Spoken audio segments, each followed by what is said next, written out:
Thank you, sir. Are you able to hear? Yeah.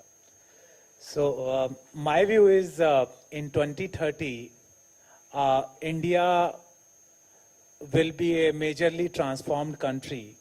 And the reason for that would be primarily the energy. So what is keeping country poor probably is lack of education and lack of energy to almost 50% of the country, and that's why almost 50% of the country is below poverty line. So the way I see things happening is that probably in 2030 you will have solar and wind combined as the cheapest source of energy. You will have storage which is currently at around $500 per kilowatt hour, becoming real at around $50 per kilowatt hour. So it will become much more cheaper than any form of energy which we have today. And the third change will be on the automobile sector. You will see cars which are probably driven automatically, and most of those cars would be electronic and where the battery charger will be used. So the changes of some of this would be, I was in Abu Dhabi recently, and head of one of the largest banks said that if some of this stuff which he's reading is right, then the oil has to be at around $10 by 2030. So if you look at that scenario, oil at $10, to remain competitive with the non-conventional sources of energy, you are looking at empowered world, and probably the wall between the rich and poor falling more speedily than it has fallen in last few centuries.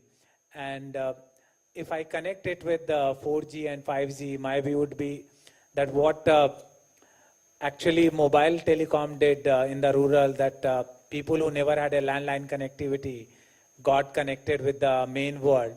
Probably solar with storage, wind with storage.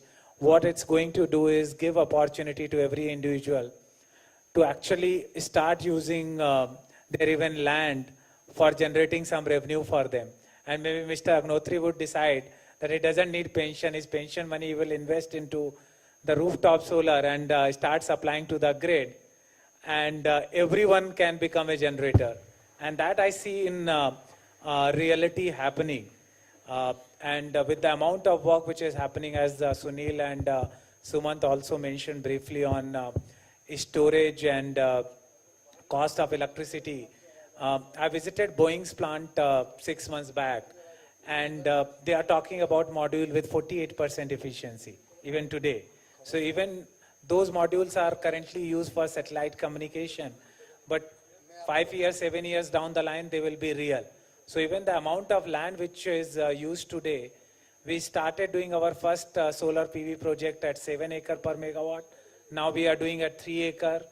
I see in 2020 probably will do at 1.5 acre, and maybe in less than half an acre generating per megawatt. And probably the desert of Rajasthan would be able to provide electricity not just to India, but to the entire SAARC region and neighboring countries. So that is the power of clean, sustainable energy.